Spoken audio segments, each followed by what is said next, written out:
قرآن پاک میں ارشاد ہوا وَنُرِيدُ أَن نَّمُنَّ عَلَى الَّذِينَ اسْتُضْعِفُوا فِي الْأَرْضِ وَنُرِيدُ أَن نَّمُنَّ عَلَى الَّذِينَ اسْتُضْعِفُوا فِي الْأَرْضِ وَنَجْعَلَهُمْ أَئِمَّةً وَنَجْعَلَهُمُ الْوَارِثِينَ.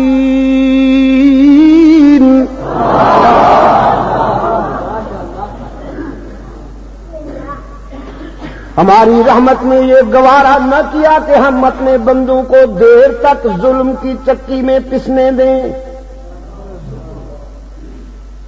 جس قوم کے ہزاروں بچے فرعونی خنجر ٹکڑے ٹکڑے کر چکا، اسی قوم سے اللہ نے انقلابی پیدا کیا. انقلابی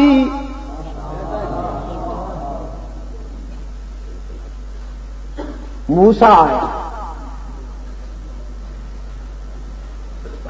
علی نبینا وعلیہ التسلیم، اور اس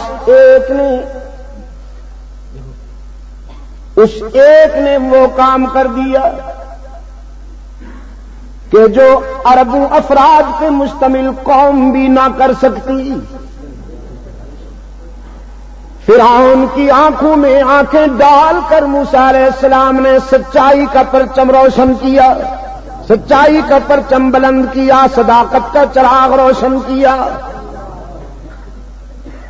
رب العالمین نے جس طرح فرعون کے مقابلے میں عیسیٰ کو بھیجا، اسی طرح ہم فرعون کے مقابلے میں موسیٰ علیہ السلام کو بھیجا، اسی طرح اکبر کے مقابلے میں اکبر کے سامنے مجدد الافسانی کو بھیجا.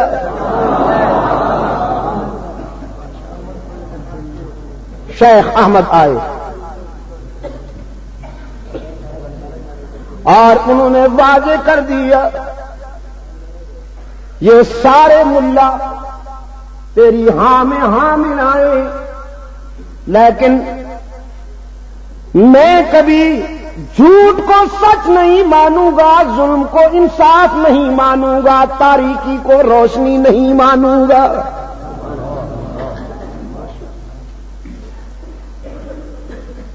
عالم کی پہچان ہی یہی ہے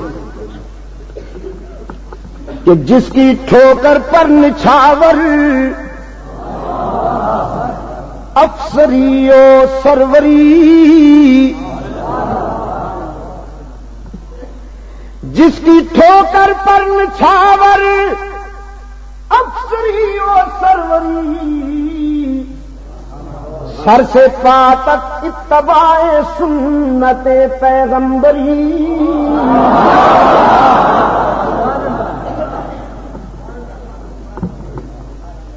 سر سے پا تک اتباع سنت پیغمبری،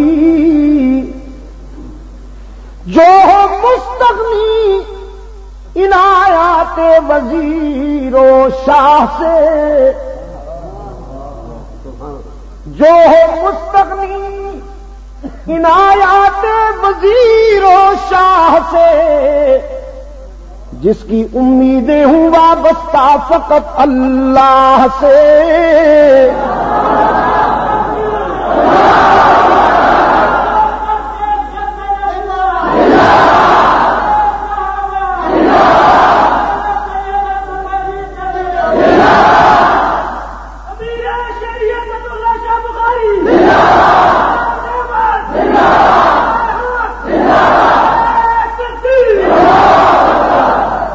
جو وزارت حاصل کرنے کے لیے ضمیر کا سودا نہ کرے،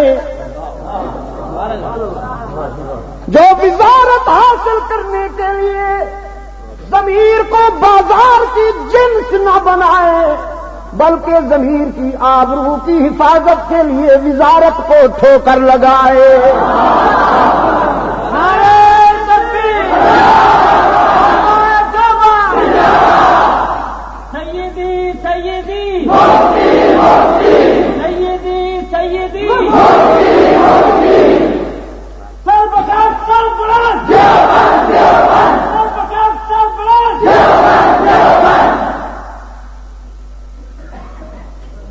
عالم دین کی پہچان ہی یہی ہے پشاور کے دوستوں